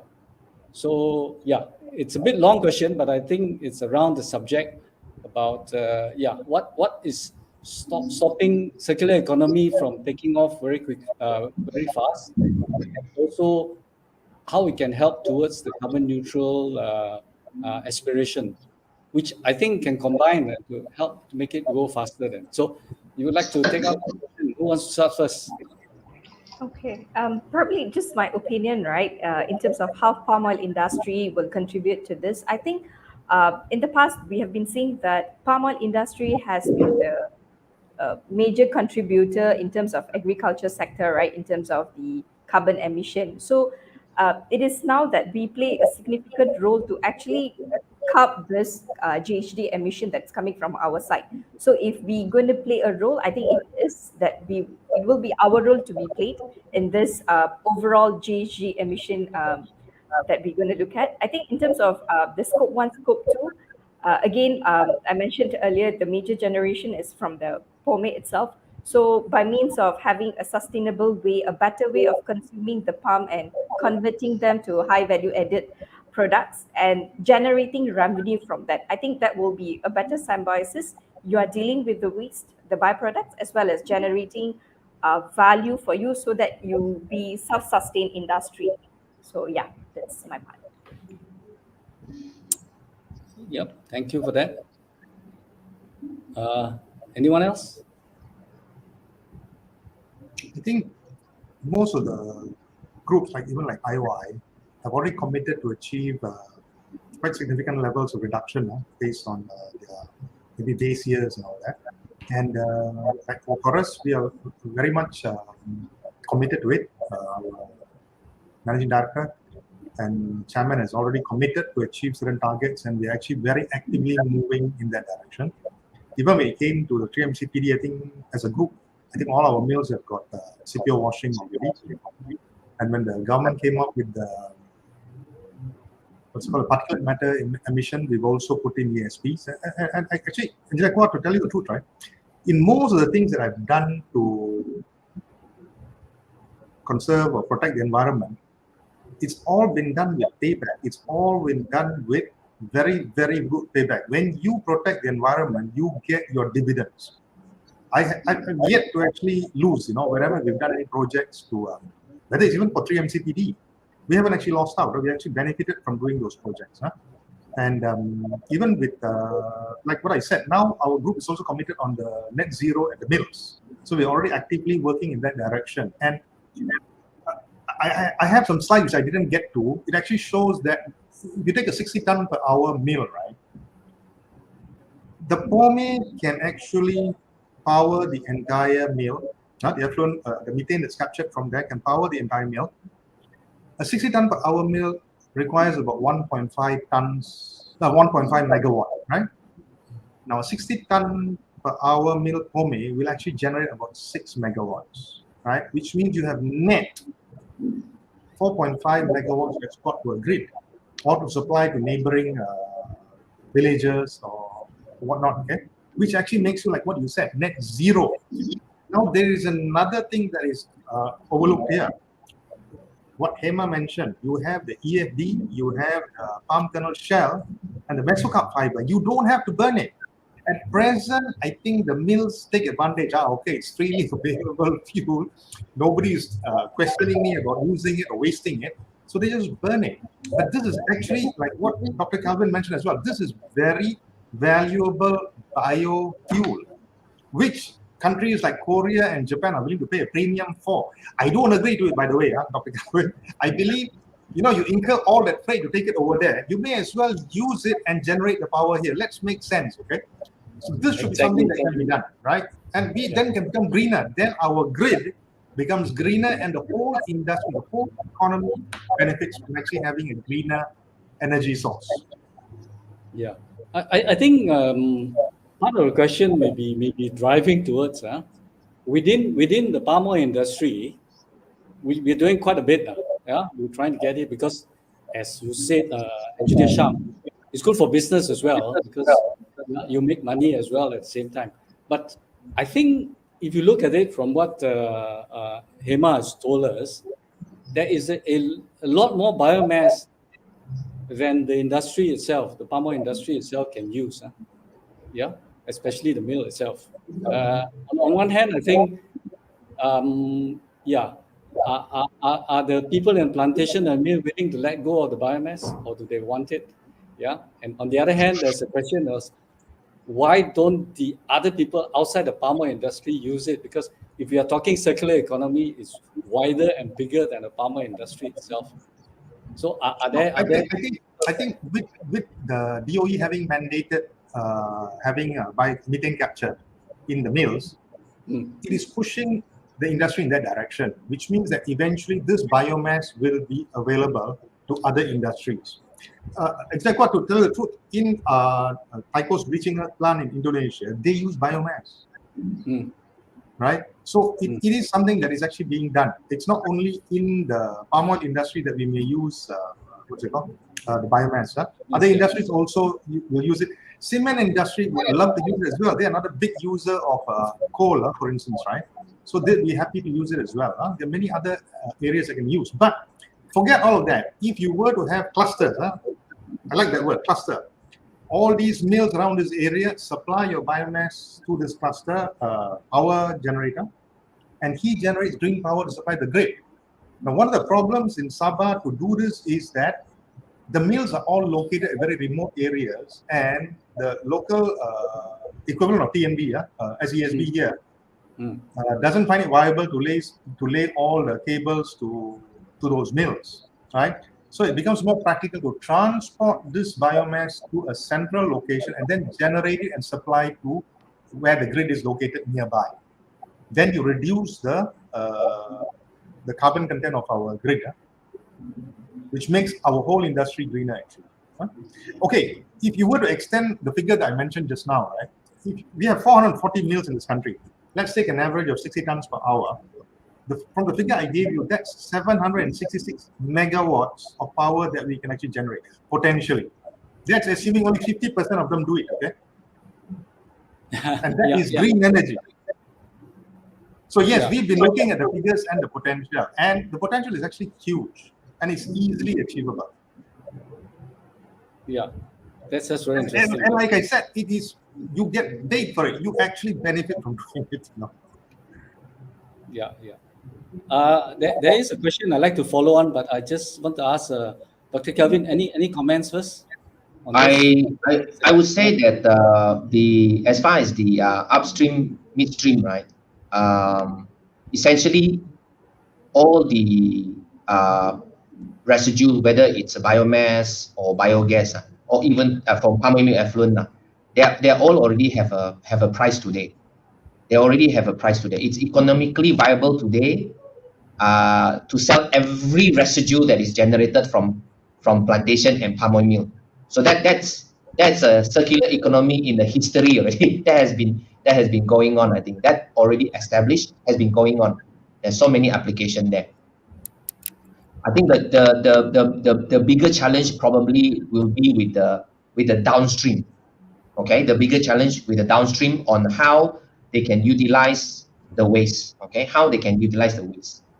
I can give a few examples broadly speaking about the gas, the liquid, and the solid. I can touch a little bit on that. Okay, so in the plant that I'm handling, so the as far as the liquid, the wastewater, after going through the regular treatment, then we do a UFRO, ultrafiltration reverse osmosis, and then we recycle the wastewater as a cooling water to supplement cooling water consumption. So the liquid, we are doing that, right? And then when we have waste gas, okay, we take that and we supplement into our natural gas boiler, and we do dual firing. Okay, we do dual firing.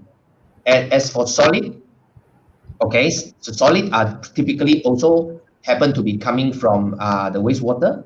So whenever there is possible for the biological sludge, we provide to other wastewater treatment plant for them to restart their wastewater treatment plant. If we have a spent carbon itself is a valuable material, people pay for it. Okay, if there is a spent catalyst, people want to recover the metal, people also pay for it. Okay, so this is what the oleochemical industry, at least my plant, is doing, tackling the liquid, the solid, and the gas. Now the question comes is that when you have done all of these things, all right, when you've done all of these things, you still have some amount that you cannot solve in this way. So what do you do then? Okay, what do you do then? And that is where this circular economy, where you have to look outside your gate already, where you have to have a partner. Okay, you have a partner who is willing to explore products that is made from waste. Okay, so we are doing that as well together with a few companies. Okay, where we take our waste, we do a basic processes, and then after that we sell it to them. Of course, the selling price is a win-win kind of arrangement. Okay, it's a win-win kind of arrangement, but the intention is to have a greater community that will support this the utilization of this waste. I think what is particularly important is like the question here: why is it having a limited implementation? Is because the company has to actually reach out to other companies, okay, other companies who actually, number one, willing to use that product, okay, and number two is also would like to support this green initiative. Thank you. Good. Yeah, I think we're almost coming to the end, and I think there's one question coming in which I think is quite important. Maybe we can give that a few minutes before I ask you guys to sum up, yeah, or have some last words. There is a new energy policy, yeah, 2022-2050, yeah. Yeah, I think that's very good, because inside the new energy policy DTN that well, I don't know whether I'm up to date now, but the ex-Prime Minister launched on the 19th of September. Bioenergy will feature very, very highly, and that would include biodiesel, biofuel, and biomass. Yeah, will feature very highly, and it's going to come under the MPIC. Yeah, so that means the palm oil industry is going to take the lead in this. Then, so I was wondering. I think you're familiar with it. What are your comments on this then, policy? The National Energy Policy 2022-2040. Yeah? It's supposed to help Malaysia take us into the 2050 that we are carbon neutral. Yeah. So, any comments, and maybe a quick comment from each one of you before we end the session? Okay, I think like what Mr. Shyamalan just mentioned, right? Like all these big companies have already pledged for net zero by 2050, aligned with the national mandate as well. But I think when we have this kind of policies, right? So that shows there's uptake from these industries that can connect us with local companies as well as companies outside of Malaysia to kind of create a supply chain of this byproducts, value-added products, so that it will meet the desired impactful investments that we are trying to bring in. So beyond the amount that we need, we can still producing excessive amount of this biomasses, right? So with this kind of policies in place created, I think we kind of see like a very strong path where we can walk on working with the government so that all our initiatives is very much welcome. And I think it is also very harmony among all the industry players as well. Just like how we have the RSPO, ISPOs trying to help us to meet a certain criteria requiring for the sustainability, in terms of this deforestation and all that, right? So when we have this kind of policies, so it creates a very healthy talks among the industry as well, so that it's very much and we move towards what we are trying to achieve here. Yeah, I think that's very important. Then have a policy as a starting point. Then, yeah. Okay, Dr. Kelvin. Yeah, obviously the one that I would look closer is the biodiesel. Okay, so in there it mentioned about increasing biodiesel to B30. Okay, so I think that the policy making has also triggered many of the oil companies operating in Malaysia to look at it seriously on the uptake of more biodiesel into the diesel blend. So it's good. Okay, it gives some kind of confidence about the prospect. As you may know that there are some lobby happening in Europe trying to exclude palm-based biodiesel. But all other vegetable-based biodiesel is all right. So there is that part, okay? So therefore, the government is also trying to balance that, and that policy does provide a positive outlook on that. And we are getting more talks with the oil majors about what can we do together in the biodiesel part of it. Yeah. Some biodiesel. Yeah. Okay, Sham.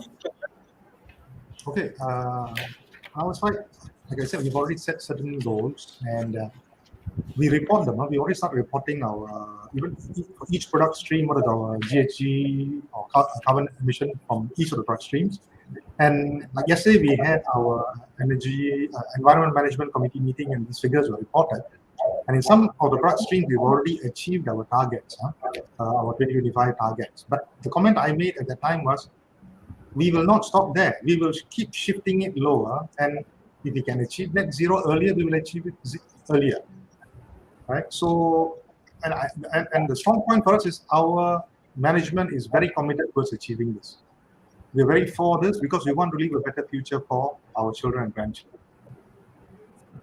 Yeah, that's very good, and thank you very much for that. And before I just ask the panelists to give the last comment, I want to apologize to those who have made comments. There are so many comments that we're not able to handle that. So I hope that I don't know whether Oscar, you want to put it out in the email, and maybe we get our panelists to also, if they have the time and opportunity, to answer that. Yeah.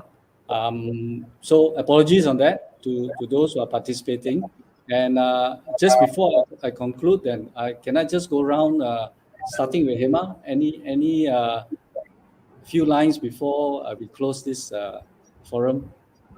Yeah, firstly, thank you very much for the opportunity. So I believe these technologies are available to shift the palm oil value chain to circular economy.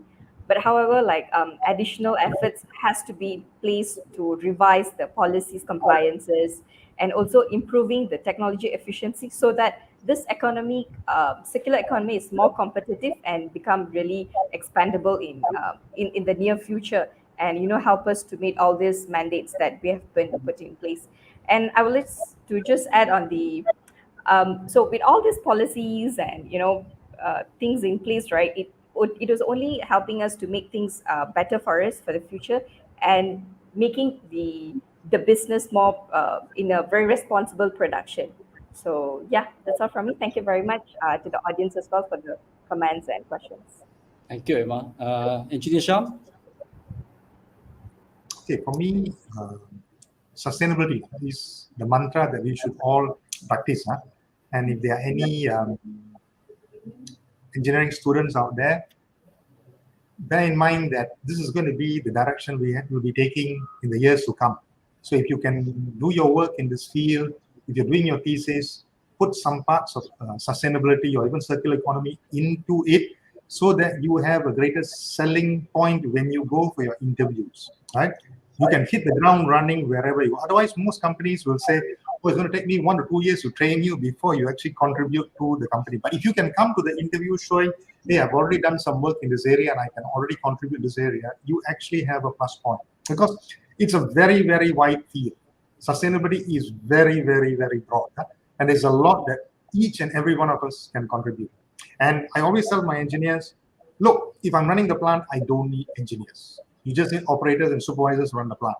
Your job as engineers is to keep improving it. So now the main mantra is, okay, reduce fuel, reduce electricity, optimize, reduce wastage, and leave a more sustainable future.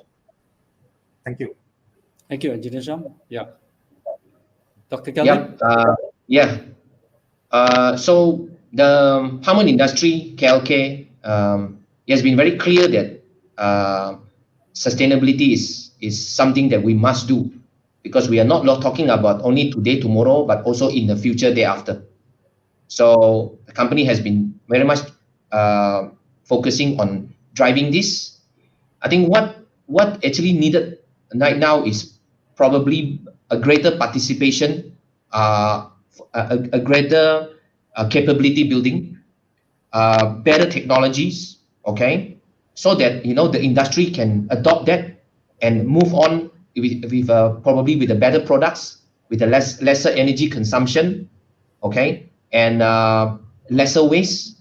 I think this is where the chemical engineers can really contribute into this.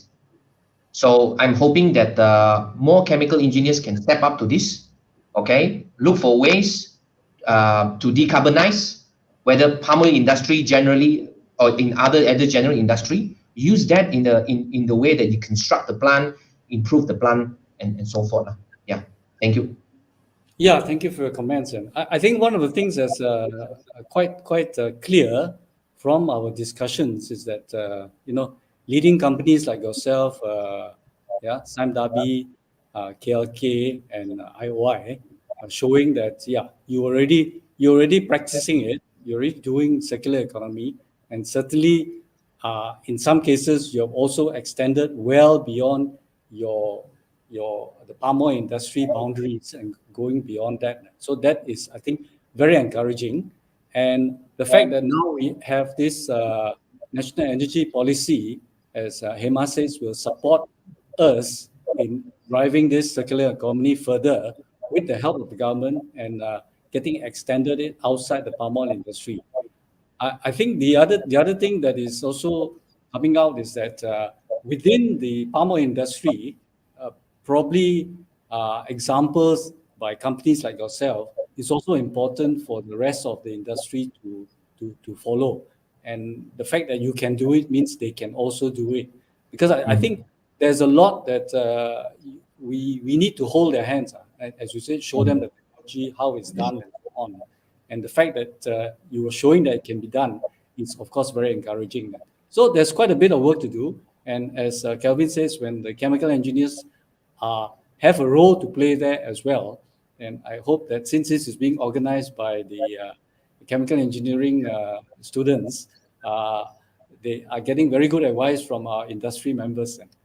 Okay, so with that, I'd like to thank our panel members, Hemawati, Dr. Kelvin, and Engineer Sham. So thank you very much. And to our participants, thank you very much for attending. And again, our apologies for not being able to take all the questions. They're all very, very interesting questions. Maybe we can have them answered separately then. Okay, back to you, Oscar. Yeah, thank you, Mr. Kwa. So, and also all the panelists for your sharing. So, if you have any questions regarding to this webinar, you still can throw your questions onto the YouTube chat, anytime after this event, and our panelists will try to answer it, and we will put a response up onto Facebook and also on IChemE website as well. So before we end the forum, I would like to make one announcement on one MPLC event, which is the CEO Day at University Kebangsaan Malaysia. So this event will be held on Saturday, January the 14th, 2023 at UKM in Bangi. So it will provide a platform for students to engage in knowledge and experience sharing sessions with industry leaders on career and internship opportunities. And the main highlight of the day is the CEO Forum. So the event will also include the exhibitions by the government and private sectors, walk-in interviews for job and internship opportunities, cooking demonstration by famous chefs, food trucks, and many more. So to all the students here, you are encouraged to take part in the 3 competitions here, either one or all of them. So the first one on the left is the palm-based food product development competitions. And 2 is a sustainable product innovation from palm waste competitions. I believe you have heard a lot from today's talk, so you can go for it. And 3 is the palm oil TikTok challenge competitions, which is open to both the students as well as the public. So you can participate in 3 of them and get a total amount of prize up to 3,000 ringgit. So, and the first 1,000 registered participants will get the free gifts from the organizer. So please visit POPSIG website at www.ichemE.org/MPLC-UKM-22, or you can scan the QR code here. So I think this concludes the next POPSIG Forum 2022. Thank you to all the speakers. Thank you to all the organizers. And thank you to all the audience. And we hope to see you again soon You going to take a in group our photo? upcoming events. Yeah, thank you and goodbye. Bye.